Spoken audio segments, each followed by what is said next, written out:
guys, this is BenWolf. Welcome to another brand new Clash Royale video. Before we begin this today's episode, well, I'd like to show my gratitude to Reddit again, where my post yesterday received a huge upvotes as well, and I think it is the same of you guys that watched my videos in the past few days, upvoted the post, and I really feel very thankful to you guys. And we finally reached 700 subscribers. That's very nice.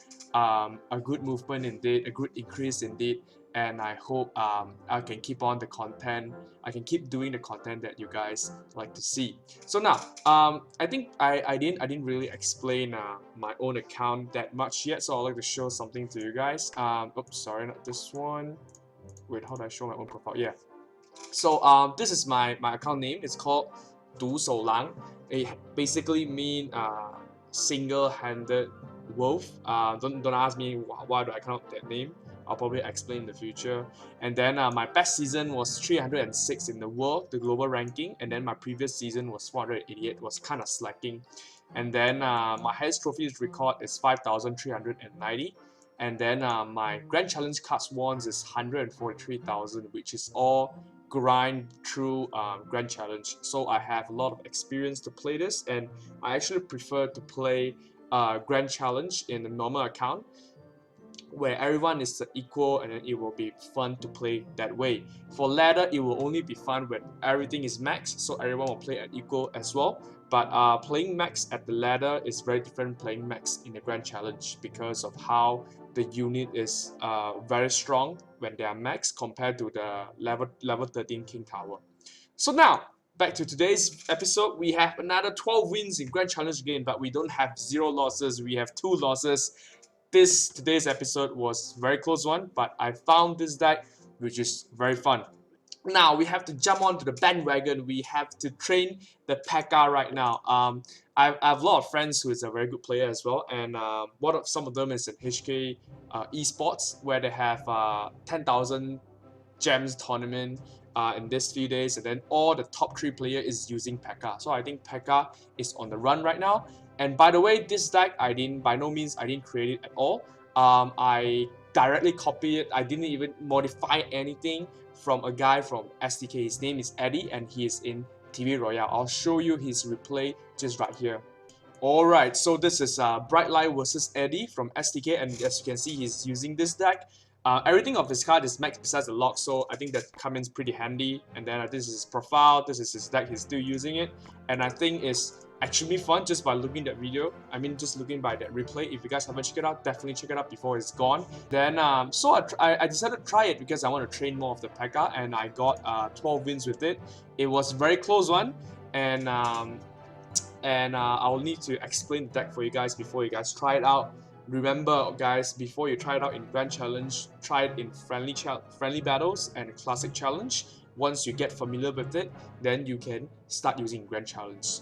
And then I will post a timestamp in the description below, where when is it I explain the deck by probably 3 minutes or 1 minute through the video, and then when is it the live attack. So for people who doesn't want to listen to the long ass deck explanation, you can straight away jump to the live attack. I mean the live replay. I mean the replay. Sorry. So let's jump into it.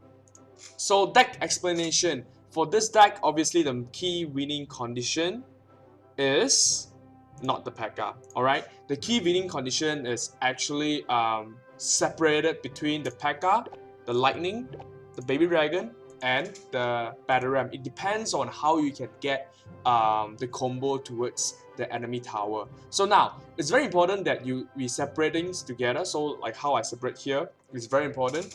Okay, PEKKA and Baby Dragon, as I said before, PEKKA should always be played as reactively in today's meta.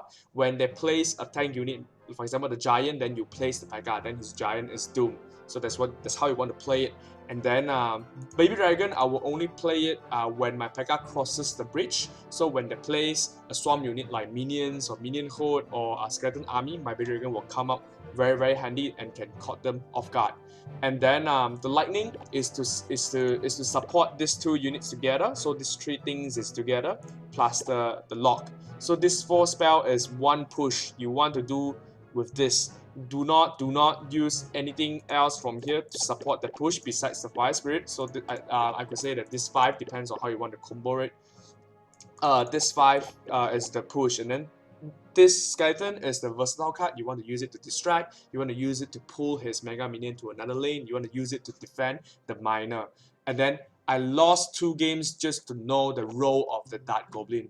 I was thinking that the Dark Goblin would work out very cool if it's a support behind the P.E.K.K.A, but it doesn't work because if the enemy has a lock, then it can push back the P.E.K.K.A, which is a crucial to P.E.K.K.A because P.E.K.K.A moves so slow. The movement speed actually dictates the HP that he had and she has for the P.E.K.K.A, and then you will kill the Dark Goblin behind. So unless they already use a lock on your P.E.K.K.A, then your Dark Goblin can be placed safely. The Dark Goblin must be played as a versatile card. I learned this in a lesson where I will show in a replay later. I lost to a graveyard deck. I lost to some graveyard deck, and then the Dark Goblin is very important to be there to defend the graveyard.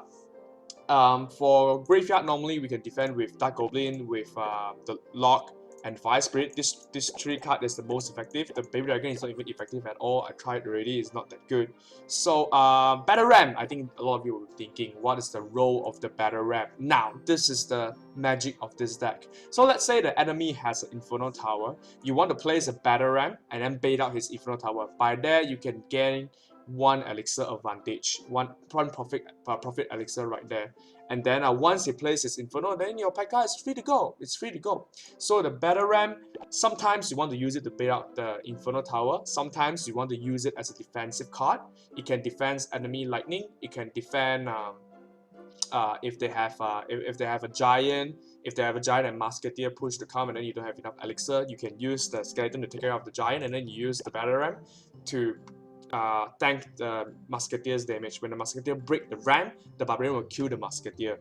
A lot of details and mechanics about the Battle Ram, you guys can check it out in OJ's video, Orange Juice. He says that the Battle Ram is hugely underrated, and I totally support that. I really love this card. Once this card raise the tower, it is decimating. So this is sort of like a second key winning condition, but it mostly to be played as a defensive card. I use it, I don't like to play too defensive, so I use it to bait out enemies' counter to it, because how they counter the Battle Ram will be quite similar to how they counter the P.E.K.K.A. Besides the Electro Wizard, the Battle Ram can be totally shut down by the Electro Wizard, but that's fine. When his Electro Wizard passes through, then use a skeleton to kill it. So you only lose 1 elixir, but you get to see what card, and then you can get his Electro Wizard out of cycle. So basically, there's that. Oh yeah, one last tip.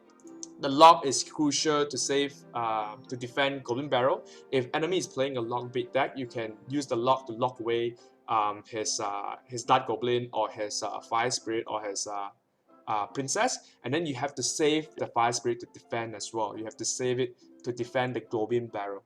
Alright, so let's jump into the first replay. Alright, first game versus a Japanese from Sword of Japan, a very nice name indeed. He's playing a lock bait deck, I didn't know at all, so it's fine. So we'll see. For this hand, I will just react to what he does, and then my skeleton was well placed. We get 2 profit elixir right there. So knowing I'm leading an elixir, so I want to place my P.E.K.K.A immediately to utilize that profit. So now he plays his princess, but he's supposed to place the princess on the opposite lane. He's playing by putting in this lane. Sorry guys. I can lock away a lot of things together. So he threw a Golden Barrel. I used the lock to lock away. I expect the skeleton army, but it didn't come up. So well played by him. He was waiting for it. My Fire Spirit is too late, but that's fine. We have that Goblin go through. We get 2 shots, we get 1 shot, and then he locked away. So immediately, I know that he doesn't have a counter. I push by the Battle Ram, but he shows that he has the Inferno Tower. So now we know that he has the Inferno Tower. We know what to do next. We use the P.E.K.K.A to take away that hit, because we know that his cycle probably wasn't there yet. So our P.E.K.K.A can get a huge profit to Knight, and then we were anticipating the skeleton army. We threw a prediction lock, but he did a very well played skeleton army to kill off my P.E.K.K.A. Well played by Japanese guy over there. Very well played. Oh, here, I'm not sure if I should supposed to Dark Goblin here. So we use a Fire Spirit to defend, and then our Dark Goblin is alive, then we can do some chip damage, but lock away, so it's fine. So now, we already know that he's full cycle, so I used my Battle Ram, didn't even use my Skeleton. I want to bait up his Inferno Tower, but he didn't even use the Inferno Tower, he used the Knight, and the Dark Goblin is enough to defend already. I was surprised by that. So the Skeleton was placed too early, didn't do anything at all. So our Baby Dragon will clear out the remaining thing, and I was putting the fireplace and stuff like that. But it's fine. We're gonna continue to attack on the left lane. He's gonna attack on the right lane. We use a lock to clear it, and then we want to start the push right now. Our Baby Dragon can get 2 breath over there, which is good value. We kill the princess as well. It was kind of his misplacement. So now he's in full elixir, and then he used the Inferno Tower, which is not good for him. We are setting a huge push right now. Once our PEKKA crosses the river, 1 lightning can clear the Inferno already. His rocket hit 3 of us, so and well played by him. Our lightning even hit the princess. So now he's definitely have to play his skeleton army. So we threw a prediction lock, which got it, very nice. And then we placed our Dark Goblin, but got locked away anyways. But our Baby Dragon already targeted the tower. We're doing good amount of damage over here. Our Barbarian didn't kill the Dark Goblin, but it's fine. Our Baby Dragon will bring it down to lightning damage. So guys, as you can see, the buff Baby Dragon is really good. It can give you the chip damage that you always need, and you just finish the game with the lock and lightning. That's why I say that the PEKKA and the Baby Dragon might not be the winning condition you need. Sometimes the Baby Dragon is everything you need. So now, let's jump into the second replay. Alright, second replay versus another Japanese guy. He's playing a 3 Musketeer deck. I'm showing the games that the deck is kind of different, but all this game is close, and then you get to learn a lot of things from here. So yeah, he plays his minions. I was playing reactively, so I placed my Fire Spirit to clear it. He used a Miner to take away the Fire Spirit damage. Well played by him. We use a Baby Dragon to defend. And then we can get some chip damage over here if we want to, but we use a lock over here. I think our Battle Ram can reach the tower. No, it doesn't, but it's fine. He already locked, so we place a Dark Goblin behind. Now, this is the push that we need. We use a Fire Spirit to support the push. Fire Spirit clear the skeleton and the minions, and we are doing huge damage over here. We do around 900 damage, which is nice. So that's when we want to use the Dark Goblin. When his knight crosses the river, we place a PEKKA in the middle. We didn't know that he's using a 3 Musketeers, so I was anticipating to use some Swarm unit to defend my PEKKA. I placed the Baby Dragon on top, and then he revealed his 3 Musketeer. What a player. Our Baby Dragon can get 2 breath, still nice. Our PEKKA can clear 1 Musketeer. Can we get cleared 2? Yes, we can clear 2! Oh my god, the PEKKA is good, guys. It's definitely good. So we use the skeleton, we don't take any damage to defend the Musketeer, and then we see what he's gonna do. I know that he probably has the Elixir Collector, so I was waiting for it, and then I immediately lightning it. We don't have to very much worry about the 3 Musketeer actually, because our deck is very heavy. We can actually defend the Musketeer very nice with the PEKKA. He sent in the Miner and Ice Spirit combo. We just want to lock away. We don't want to waste anything to defend it because we want to focus on the right lane tower. So now, we place our PEKKA all the way from behind. If I'm not wrong, oh, okay, in the front, I'm sorry. And then we want to support the push with Baby Dragon. I cycle all the cards here just to get my lightning. I cycle with the skeleton. The lightning hit all 3 of the Musketeer, and then our Baby Dragon is very close to the tower. He dropped a very good knight. I was expecting him to put the minions, but he didn't. Well played by him. So we didn't get any chip damage over here. We get 1 shot, 2 shot. Oh, that's still good damage by the Dark Goblin. Very nice. He wanted to use that skeleton to defend. He put a pump. We know that we need to push right now already. He doesn't have enough card to defend. If we are not wrong. We use a lock to lock away something, but it doesn't work. Our Battle Ram is not going to reach, is it? No, but our Barbarian is very close. We get 1 slash, we get 2 slash, 3 slash, we get 4 slash over there. Still good damage. We are chipping away. We are not giving him any chance to use his 3 Musketeer. But now we place our PEKKA behind, and I hover around my lightning because I know that he will place his Musketeer right now. His tower is so low that I don't mind the lightning shield away because 1 more lightning I can beat the game. So I straight away cycle my deck because this deck is so cheap at 3.6 elixir. I cycle everything together, the skeleton, the lock, the Vice Spirit, and I know the game is already done. Even though I cannot defend his push, one lightning can clear the game. Yes, that's right. That's how you end the game. So yeah, guys, sometimes you have to play around the cycle. Like this deck that I know that at the last moment I need to push already because his elixir is starting to build up. I can't let him to put his 3 musketeer from behind and then build up a huge push that I cannot defend. So I set up the push in the right timing, ready for the lightning. I cycle my deck with chip cards just to get to the lightning to make my entire push possible. So let's jump into the third replay, and this replay is the next replay is where I lost one of the game. Alright, versus I am Rosie from Top Legends. This game is where I lose, but I learn a lot because this guy definitely outplayed me in some of the scenario over here. So now we want to play passive. I really want to save the skeleton, honestly. If they have a miner, the skeleton would be very useful. He plays executioner. I use a battle ram to test out one card he has. It has the electro wizard, which is not good for us. Our barbarian cannot clear the electro wizard because he keeps a good distance. We use the skeleton to cycle and then we get the P.E.K.K.A to clear his executioner, which I don't think is smart. I can use the skeleton, this is the mistake number 1. I should have used the skeleton to surround the executioner. So that we can get a positive trade over that. Use a lot of cards to slow down my P.E.K.K.A speed, which is the lock and the tornado. And then he even used a defensive miner. We actually earning elixir from here, so I was rushing with the battle ram. But he used a very well placed electro wizard this round. Our barbarians was rushing, walking closely towards it, but then we didn't get much damage over. We didn't even get 1 slash, so perfect placement by him. I used well played for it. So this is where skeleton comes into very handy. Skeletons can solo defend the electro wizard and the executioner by just taking minimal damage to the tower. I say minimal though, it's still 400 over there. Probably should have added the Fire Spirit if every single tick of the HP is needed.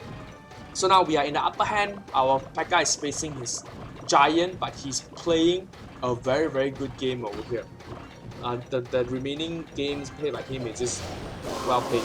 I used the lightning and lock to clear away his executioner.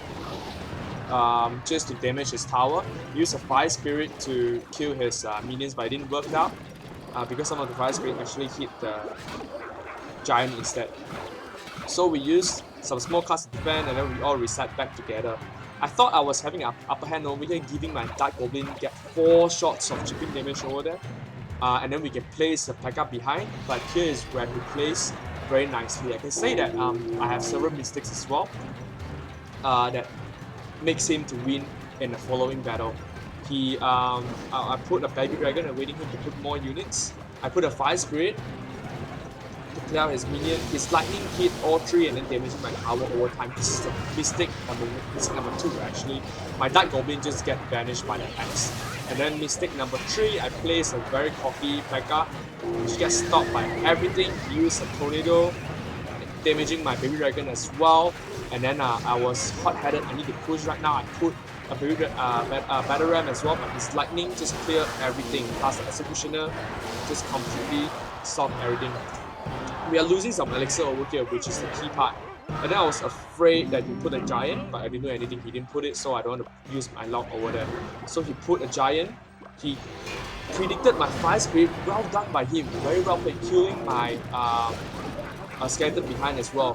His miner is killed my Dark Goblin, which is another well played by him. He deal massive damage over here. The miner chipping and then the minions chip as well. I didn't even defend the minions, which is one of the big mistake by me. I should defend it with Baby Dragon. So now the tower is very close to endgame already. 1 giant punch and 1 lightning is all he needed to kill my game. He's gonna predict the lock again. I use my Dark Goblin to defend instead of the Fire Spirit, but I get him to predict as well. 1 minor hit and 1 lightning is the end of the game. So this game, what we can learn from here, from playing this guy at I am Rosie, is that he played the game at the side of my map. He played his giant so far behind. I played my P.E.K.K.A so far behind. So when his giant crosses all the way to my tower. It gave him a very good chance of lightning all my unit, and then props to all his miner and lock placement. His miner predicted my Dark Goblin, which I should change to another side, so he didn't predict it. And then his lock just killed my Fire Spirit and dealing damage to my tower as well. This is where the lock comes into very handy. This guy just very well played. He changed the deck from a beatdown deck to a chipping deck. He's using the miner as the main winning condition over there, and winning with the miner, lightning, and lock damage. So let's jump. So this is the 11 game. From here we get 11 wins and 2 losses. Let's jump into the last replay. Alright, last replay versus Tri-Cost from Tri-Unity 4. I almost say Trinity. It's Tri-Unity, I'm sorry. So yeah, so right here, this is the last game. I was very nervous. I don't want to place any wasting card over here after the loss just now. He plays his Giant, I place my PEKKA, so we are in the upper hand over here. So from now, if we want to play fun, I can play the Battle Ram on the other side just to see what happened. But obviously, we don't want to be that stupid yet.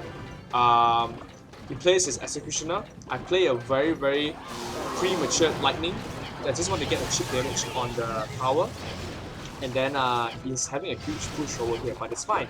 We can defend with our Dark Goblin with the long range, killing the Mega Minion, and killing the Electro Wizard with the Skeleton. So we are actually set off by a huge Elixir over here, but I wasn't aware at this time actually. He was winning 3 Elixir, so he used a Graveyard and Giant to defend. I got no cards to defend right now, that's why I learned my lesson. The Dark Goblin is definitely needed to defend the Graveyard. His Giant is very close, he's gonna get few punch away. I immediately place my PEKKA to defend it. You get 3 punch, 4 punch, 5 punch, 6 punch. That's around 1200 just by the Giant, and then he has Fireball as well. So he's having a huge lead over here, guys. He's having a huge lead immediately. He used a Skeleton Army to defend it. I know that this PEKKA is a gone case, so I don't even bother to defend it at all. So I lock away. I use my Dark Goblin to defend again. I immediately regret my decision. I remember at that moment, I immediately regret my decision. Use the Executioner to defend. I use a Lightning just to get some chip damage over there. I should have waited and then use my Skeleton to kill his Executioner again. But yeah, all these mistakes just let you learn a lot. I know that he's gonna rush with a Giant Graveyard, so I was getting ready for it. I want to get ready with a PEKKA, but he didn't. He took all the way behind, so it's fine. It's good for us. We put all the way behind. So now, we cycle our deck. We just want to get back the Dark Goblin because we need something to defend the Graveyard perfectly. We place the Baby Dragon. We place Battle Goblin. This is a good chance for us to Lightning all 3, so perfect Lightning over there. His Fireball just to clear away our Dark Goblin that defend our Graveyard, but that's fine. Our unit is all healthy over here. This is a good chance for us to win. He plays a premature Executioner. We need to push right now. The power is gone already. So we go on to push again. We use he used a Giant to defend, which I don't think is smart. We use a Skeleton Army, but our Battle Ram is already too close. We get the charge damage on the tower, which is nice. So now we got a lot of chipping damage over here. The tower is basically gone. We use defensive Graveyard, which we take advantage immediately. We place the PEKKA directly in the middle, but it didn't go to the right tower. It goes to the King Tower. Oh my god, we even have to waste a Lightning here to clear out all his heavy units. He used a Skeleton Army to defend, so that's fine for us. We don't want to do anything to that Skeleton Army, just want to use our tower to defend it. So we use the Battle Ram to test out right now because we know that he just used his Electro Wizard. So we get a charge damage from the tower, which is nice. Well done. We use a Skeleton to kill the Giant, use a lock to clear out the Skeletons, and we get a very good chipping damage over here. We even get the Dark Goblin chipping damage. We're getting greedy. We're using the Battle Ram, and then this is a very good chance for Lightning as well, so I think it wasn't so bad. So we are leading by a lot. We are leading by 2000 HP over here. Now he's gonna set up a huge push with the Graveyard and Giant. He plays the Giant first. We want to use our Fire Speed to get some chip damage which we get. We use a PEKKA to kill his Giant, but his Skeleton is slowly building up, which is scary. We are going to lose the game very close. He used a Fireball. Oh my god, we threw everything we have over there. So now but we get the win because we cycle back to our Lightning and 1 Lightning to end the game. So yeah, mistakes wise, the last part over here is that I think my lock just went out a little bit too early, and then if I use the lock because my P.E.K.K.A is killing his giant, if I use the lock to lock away his skeleton army instead, then it will be able to clear out all the things over there, and then my P.E.K.K.A and the 2 tower can start defending the graveyard. So a little bit of tricky part over there where we learned a lesson from. So definitely use the lock to its maximum value, because when I locked the graveyard wasn't at its most spawning together, so it doesn't get the full value to kill the skeleton. So he get a lot of damage. We almost lost right there. It was very close game and shouldn't be that close. So this is the last game that we get 12 wins in our grand challenge. So yeah, here's the replay. Here's the loss against I Am Rosie, Japanese guy. So yeah, this deck is definitely fun. If you want to try it, please guys, try it with friendly battle first, because this is a weird deck. I admit it, it's a weird deck, and then it actually requires a lot of deck cards reading of enemies, so you know when to use the P.E.K.K.A, when to use the battle ram. And then yeah, try it in friendly battles with a friend, and then try it in classic challenge, so that you get used to it, and then you can use it in grand challenge. So let's open the chest again. Let's see what we can get. We get 22,000 gold, which is nice. We get 4 Musketeer. We get Dark Goblin, we need it. Ice Golem is max ready. Zap. 3 Tornado, which is nice. Good. 3 P.E.K.K.A, nice as well. Oh, my P.E.K.K.A is really full. Interesting. I didn't know that. But I don't have to go to upgrade it anyways. But it is a very good card this patch. And then we got Knight, we got Tesla, we got Battle Ram, that is good. We got Royal Giant, we got Valkyrie, we get 5 Gods. I'm pretty sure the commons is out already. The epic is out already. I don't know whether the rare is finished. Let's see if it's legend or rare. Oh, we got a Lumberjack. We'll wait for it to buff, okay? We'll wait for it to buff, but I don't like this card at this moment. So here's a summary for you guys. So yeah. Oh yeah, guys. So now Supercell just had the weekend challenge, which is the grand draft challenge. I will definitely make a video out of it because I love playing the draft challenge. Let's see if I can get 12 wins with it, and then I can show you guys and then let you guys know some tips when to pick what cards and then when to make all the necessary combos. So yeah, that's it for today's episode. I hope you enjoyed this video. If you would like to comment about the deck and then share your experience through it, make sure to comment below, and don't forget to subscribe to this channel. So yeah, see you guys in the next video. Peace out.